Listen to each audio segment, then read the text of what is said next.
discuter avec Laetitia, donc Laetitia de Atlan Games, qu'on reçoit à distance cette fois pour cette interview. Atlan Games, c'est un partenaire qu'on tient particulièrement à remercier parce que cette association sur le territoire Pays de la Loire et Bretagne s'emploie à développer la filière du jeu vidéo. Donc l'association et ses membres mettent en place de très nombreuses actions, parmi lesquelles accompagner les adhérents dans leur développement, faire valoir localement et même internationalement le jeu vidéo, accompagner les acteurs dans leur développement, développer de nouveaux marchés, attirer des nouveaux talents et que les entreprises sur le territoire qui sont dans le jeu vidéo puissent se développer, accéder à de nouveaux projets et vraiment se développer. Donc pour échanger avec nous, j'ai le plaisir d'accueillir Laetitia qui s'occupe de la communication, si je ne me trompe pas, chez Atlan Games. Donc Laetitia, est-ce que tu peux nous parler de toi pour commencer? Oui, bien sûr. Déjà, bonjour à toutes et à tous. Du coup, je suis Laetitia Carpentier, je suis chargée de communication et événementiel pour l'association Atlan Games depuis 2018. Donc, pour vous présenter brièvement l'asso, tu as déjà bien fait, Océane. Donc, elle a été fondée en 2010. C'est un réseau de professionnels du jeu vidéo. Et on a pour mission le développement de la filière du jeu vidéo sur 2 régions, donc la Bretagne et les Pays de la Loire. C'est une association qui comptait plus d'une cinquantaine de structures adhérentes en 2020, donc autant des studios de développement de jeux vidéo que tous les professionnels en fait, qui gravitent de par leur métier autour du jeu vidéo, donc c'est un design, motion design, etc. Les actions d'Atlan Games sont vraiment dédiées à l'accompagnement des professionnels de la filière dans leur création, dans leur structuration et dans leur développement, le développement de leur activité, mais aussi les accompagner à l'international et à la recherche de financement. Donc on est actuellement 2 permanentes et on a accueilli un stagiaire en business développement en début d'année. Et de mon côté, je m'occupe vraiment des axes communication et événementiel. Donc en gros, c'était rendre efficace la promotion des jeux de nos adhérents via des actions de communication, des newsletters, de l'animation de réseau, rendre visibles finalement ces actions autant aux professionnels qu'au grand public. Et côté événement, ce qui représente finalement une grosse partie de l'association, donc on co-organise une cinquantaine d'événements à l'année, tout type confondu. C'est à destination de différents publics cibles, donc autant les professionnels de l'industrie du jeu vidéo que des professionnels hors filière, un public un peu plus familial ou encore des étudiants. Et à titre d'exemple, on participe depuis plusieurs années à des événements tels que les Utopiales à Nantes, Art to Play, Totem, de la Nantes Digital Week, Nantes Game Experience bien sûr à Nantes, mais aussi le Stunfest, Laval Virtual, et tout ça en fait dans le but de promouvoir la filière, et aussi et surtout les créations de nos adhérents. D'accord. Et tous ces événements-là, ils vont un petit peu plus loin que le jeu vidéo. On parle vraiment de tech en général. Donc, est-ce que c'est quelque chose vers lequel Atlan Games tend? Est-ce que ce sont toi personnellement des sujets qui t'intéressent? Alors, c'est vrai qu'on participe finalement à des événements parfois qui n'ont absolument, souvent rien à voir avec le jeu vidéo, mais en fait, pour nous, il est vraiment important qu'on l'intègre d'une certaine manière, même si, par exemple, pour les Utopiales, c'est vraiment un événement qui est dédié à la science-fiction. On se dit que c'est important d'y mettre du jeu vidéo parce qu'en fait, le jeu vidéo est volatile, en fait. Ça peut être très pertinent de voir du jeu vidéo sur des événements de la sorte. Et c'est pour ça, en fait, ça nous tient à cœur de l'inclure un petit peu partout, là où on le peut, en tout cas. Ok. Et personnellement, est-ce que tu as un parcours dans le jeu vidéo ou est-ce que ça s'est fait par hasard d'arriver chez Atlan Games? Alors, je suis une grande fan de jeux vidéo, donc en fait, c'est plutôt bien tombé. Après, je me suis donné un but, c'était soit de travailler dans la musique, soit de travailler dans le jeu vidéo. Il se trouve que j'ai travaillé dans la musique juste avant, dans une association aussi. J'aime beaucoup en fait, le tissu associatif, ça me plaît énormément. Et après, en fait, cette expérience dans la musique, dans vraiment la promotion en fait, de la culture hip-hop à l'époque en Bretagne, là, je me suis dit, pourquoi pas. Je venais de Brest, en fait, donc je me suis dit, un poste à Nantes, dans le jeu vidéo, je vais profiter. Donc, ouais, je suis ravie. Ok, j'imagine. Je reviens sur ce que tu disais tout à l'heure dans le fait d'intégrer le jeu vidéo dans des événements très larges. Ça montre que le jeu vidéo, c'est devenu une part complète de la culture, en fait, jusqu'à intégrer le modèle associatif. Est-ce que tu peux nous parler de ça, des ambitions d'Atlan Games, de l'idée de départ et où est-ce que ça va aujourd'hui? Alors, en fait, je pense qu'effectivement, les ambitions ont déjà bien évolué depuis la création de l'asso en 2010. Notamment par le fait qu'on ait recruté une équipe aussi de permanents en 2014 qui a permis en fait de structurer nos actions. Après, on a vraiment 4 gros axes de travail. On a la promotion de nos entreprises adhérentes à l'échelle nationale et internationale. Donc ça passe pour le national à la participation de nos événements que j'ai cités un petit peu plus tôt. Et puis pour le côté international, c'est vraiment par exemple la mise en place de délégations pour assister à différents salons du jeu vidéo à l'étranger. J'entends par là par exemple la Gamescom à Cologne ou encore le Megamise à Montréal.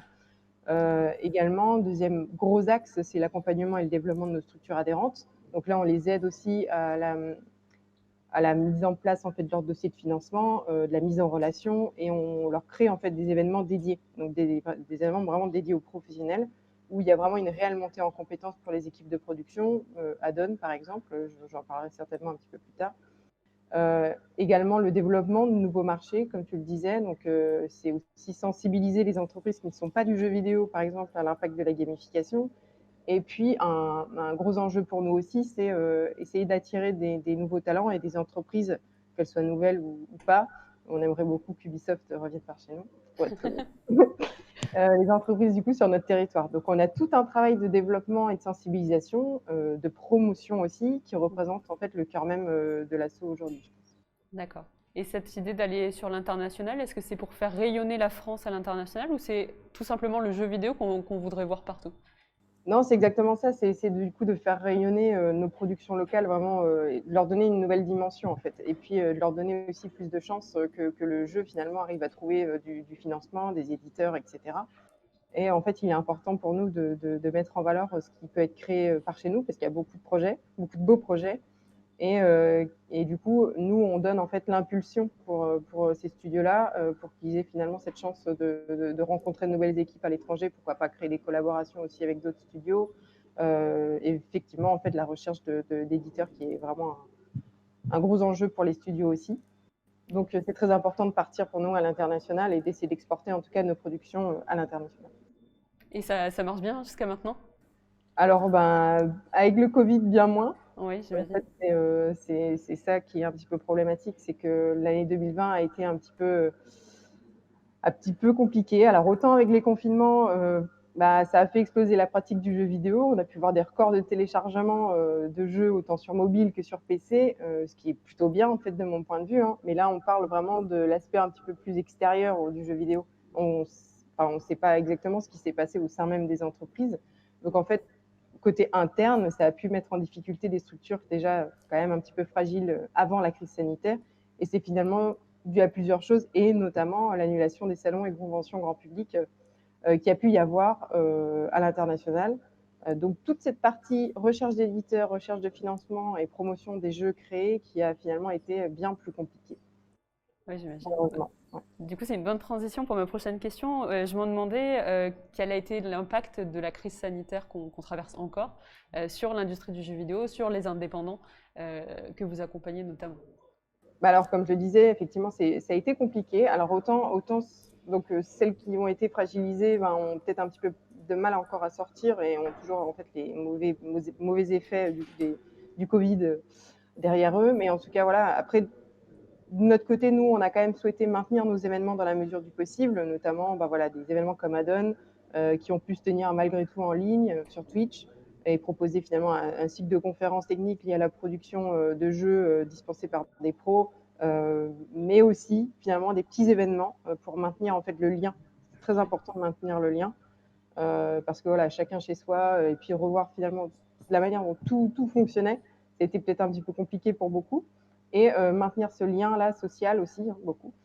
C'était très important pour nous. Ok. Et pour Atlan Games en soi, est-ce que ça a eu un impact, peut-être un frein sur le développement de l'association ou alors un re-questionnement des actions que vous menez? Alors effectivement, on a eu bah déjà de ce côté événementiel, donc ça a été mis enfin, Oui. compliqué en fait, parce que tous nos événements avaient lieu physiquement en fait, en règle générale. Et là, finalement, on a dû tout transposer en ligne. Donc c'est déjà aussi bah, des nouvelles compétences qui ont dû s'ajouter aussi à notre arc parce que finalement, on ne savait pas exactement comment pouvait fonctionner Twitch, comment fonctionnait un Discord proprement, enfin ce genre de choses-là, parce qu'on a utilisé beaucoup d'outils. Donc ça a été effectivement un questionnement sur pas mal de nos événements. Est-ce que ça valait le coup de les maintenir malgré tout en ligne ou alors voilà, de les annuler ou alors d'attendre qu'il y ait un retour physique. Nous, on a souhaité quand même les maintenir parce que c'était important pour nous de garder en fait cette énergie-là et qu'il fallait vraiment pas, il fallait pas abandonner en fait, il fallait continuer.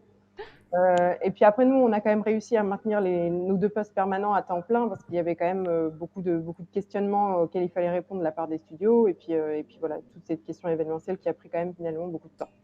Donc, pour nous, en tout cas, au côté Atlan Games, côté association, vraiment nos 2 permanentes, on a maintenu ce qu'on devait faire.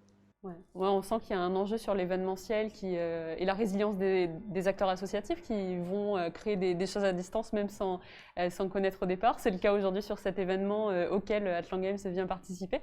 Quelle est cette relation Atlan Games boîte à pixels? Qu'est-ce que vous attendez d'un événement comme ce circuit e-sport? Est-ce que tu as envie de réagir là-dessus? Alors, boîte à pixels, anciennement Frag & Fun, c'est vrai qu'on a eu l'occasion de travailler plusieurs fois avec eux, notamment sur NGX en 2017. Après, moi, je trouve vraiment bien en fait qu'une structure comme la boîte à pixels intègre le tissu du jeu vidéo sur notre territoire, parce que je pense finalement qu'elle intègre en fait ce tissu en complément de nos actions qui sont majoritairement en fait, dédiées aux professionnels. Donc, d'avoir ce pan dédié au grand public et aux joueurs e-sport, moi, je trouve ça vraiment très très bien parce qu'il y a une symbiose qui peut se créer. Et après, de mon point de vue personnel, moi, j'attends de la boîte à pixels qu'elle arrive à créer un événement phare et en fait incontournable de l'e-sport sur notre territoire. Et en fait, notre territoire qui est, à mon avis, un petit peu en retard pour l'instant sur le sujet. Donc, en fait, c'est vraiment réussir à s'emparer de cet enjeu-là. Et après, je doute absolument pas que l'équipe soit déjà totalement en réflexion à ce propos. Oui, complètement. Bon, on croise les doigts pour un super événement auquel Atlan Games participera, j'en suis sûre. Et du coup, je voudrais revenir sur ce que tu disais, sur le fait que le territoire est un petit peu en retard dans le domaine de l'e-sport. Et toi qui travailles sur la professionnalisation de ce domaine-là, comment on peut changer les choses? Est-ce que Atlan Games a cette ambition de changer les choses et de faire de Nantes et de l'Ouest en général un territoire de l'e-sport? Après, effectivement, nous, on ne travaille pas du tout sur le plan e-sport et c'est en ce sens-là en fait, que la boîte à pixels est vraiment, c'est vraiment bien qu'ils aient intégré le tissu. On a quand même pour ambition de créer un NGX en 2022 qui soit vraiment à la hauteur de nos espérances finalement, parce qu'on veut vraiment créer un événement incontournable du jeu vidéo, autant par cet aspect e-sport qui sera très très fort via la boîte à pixels, et à côté de ça, du coup, mettre en valeur nos productions locales, des expérimentations, la rencontre de professionnels, etc. Donc vraiment mettre tous les aspects du jeu vidéo au sein même d'un même événement à Nantes. Pour nous, ce serait vraiment une super victoire en fait, parce que on montrera clairement que le jeu vidéo vaut le coup et que les gens se déplacent pour. Donc voilà. C'est clair. Il y a un truc sur lequel Atlan Games est très fort aussi, c'est la création de jeux. Et pour ça, il y a des événements comme la Global Game Jam. Est-ce que tu peux nous parler de ce que c'est et nous expliquer un peu comment ça s'est passé en 2021? Alors oui, du coup, la Global, elle s'est tenue le week-end du 29 au 31 janvier 2021, du coup 100% en ligne sur un Discord qui a été créé du coup pour l'occasion. On a accueilli, il me semble, un petit peu plus d'une centaine de participants et pas moins de 18 projets en fait, de jeux créés ce week-end-là, donc 48 heures de création. Ouais, donc petite presse pour ceux qui ne connaissent pas la Global Game Jam, c'est un événement d'ampleur internationale qui se tient généralement du coup le temps d'un week-end où chacun en fait arrive avec ses compétences en game design, en développement, en graphisme, en sound design, en producing, etc. Et suivant du coup un thème imposé par l'organisation de la Global, donc c'est pas un thème imposé par nous, ils créent leur équipe et finalement ils arrivent à concevoir un jeu vidéo arrivé le dimanche 17h. Donc c'est vraiment 48 heures dédiées à la création même d'un jeu vidéo. Cette année, c'était quoi le thème? C'était Lost and Found. Ok. Et on est quand même relativement ravis qu'ils n'aient pas pondu un thème qui soit en relation avec la pandémie, parce qu'en Oui. fait... En plus, cette année, du coup, la pandémie a fait en sorte que d'habitude, c'est un événement qui se passe en physique et du coup, les gens se rencontrent, il y a une émulsion, alors que là, c'était obligatoire de le rendre 100% online. Ça a été compliqué ou ça s'est fait ça a coulé de source? Ça coulait pas forcément de source.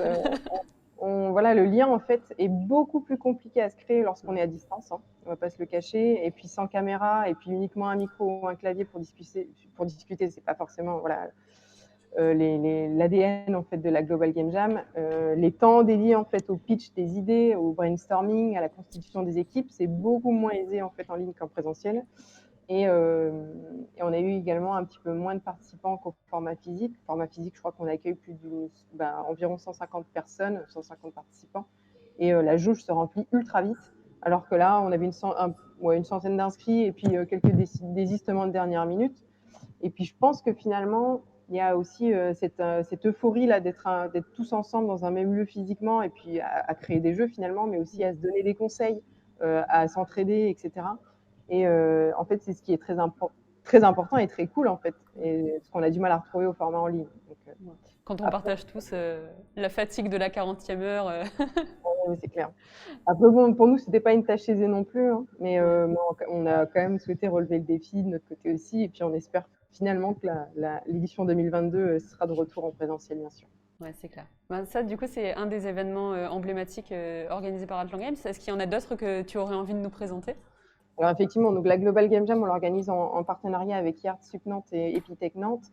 C'est effectivement un gros événement qu'on organise, mais ça c'est vraiment à destination du coup des publics plus étudiants ou alors pro, mais bon voilà, c'est pas forcément le grand public parce qu'il faut quand même arriver avec quelques compétences du jeu vidéo. À côté de la Global Game Jam, comme je le disais tout à l'heure, on organise Addon, qui est un de nos événements phares à l'année, qu'on organise depuis 2017, si je ne me trompe pas.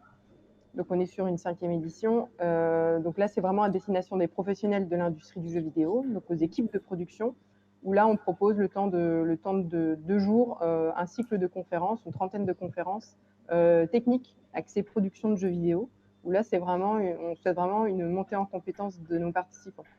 Donc cette année, effectivement, ça sera un petit peu différent des autres éditions, malgré qu'en 2020, en fait, on l'a organisé totalement en ligne, comme je le disais la dernière fois.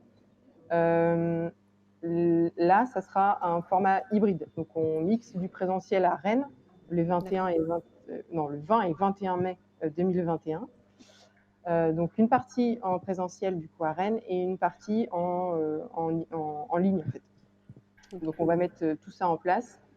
Et puis on espère que les professionnels ne sont pas trop frileux, même pour se déplacer, parce qu'en fait, on ressent vraiment ce manque de networking, notamment de la part des pros, le fait de se retrouver dans un événement dédié aux pros comme ça, on sent qu'en fait, il y a ce manque-là de discuter ensemble, de partager, etc. Donc nous, on a souhaité quand même maintenir ce format présentiel, si on le peut, d'ici mai, on espère. À côté d'Addon, effectivement, après, c'est de la participation à divers événements au local. Donc, comme je le disais, Utopial, Totem, Nantes Digital Week, Art2Play, Angers Geek Fest aussi sur le Maine-et-Loire. Enfin, voilà, on essaie d'intégrer et de participer à beaucoup d'événements. D'accord. Du coup, s'il y a des personnes sur le stream qui nous écoutent et qui sont tentées par l'expérience, où est-ce qu'on peut trouver les actus concernant Atlan Games? Alors, si vous êtes un professionnel de l'industrie, surtout n'hésitez pas à prendre contact avec nous pour échanger un petit peu plus en détail sur votre activité et ou votre projet. Et on sera vraiment ravis d'en discuter avec vous. Donc, comme je le disais, on organise Addon. Si vous êtes un pro de l'industrie, surtout penchez-vous là-dessus. On a donc un site dédié qui s'appelle donc Addon, A2DON.event, comme événement en anglais, pour en savoir un petit peu plus. Et si après vous n'êtes pas forcément pro, mais que l'industrie du jeu vous fait de l'œil un petit peu, voilà, on organise de manière récurrente beaucoup d'événements, notamment les Game Dev After Work tous les mois, où vous pouvez bien sûr participer. Vous pouvez aller sur notre site web, donc www.atlangames.com. Et puis voilà, vous pouvez aussi vous inscrire à la newsletter pour vous tenir informé des actus et puis voir notre agenda des événements à venir aussi. Super, j'espère que ceux qui sont intéressés ont noté ces infos et reviendront vers toi s'ils ont des questions, ont envie de prendre contact. Et puis une dernière question, est-ce qu'on aura la chance sur cet événement ou peut-être le prochain tour du circuit de voir une équipe taguée Atlan Games, peut-être tous ceux qui font l'équipe Atlan Games aujourd'hui qui joueraient sur un des jeux? Alors, il me semble qu'on a quelques joueurs de Rocket League, je crois qu'on en a. Après, je ne sais pas, peut-être qu'ils n'ont pas vu passer l'info ou quoi. Je pense qu'ils auraient été partants pour ce type d'initiative, ils auraient trouvé ça marrant. Après, moi, de mon point de vue, j'aimerais beaucoup, mais plutôt Mario Kart. Je suis pas trop oui. mais peut-être une prochaine fois, ouais, sur un autre jeu. Parce que moi, je suis pas trop Rocket ni LOL, mais voilà. Pourquoi pas, carrément. On pensera à t'inviter s'il y a un nouveau tournoi Mario Kart. Merci beaucoup Laetitia pour ton intervention, merci pour ta bonne humeur et ton sourire. Restez avec nous parce que la prochaine interview, ce sera un autre genre de professionnel du jeu, puisque c'est Matériel.net qu'on va recevoir sur le plateau à distance de la SGX. Merci beaucoup, à très bientôt. Merci beaucoup. À bientôt.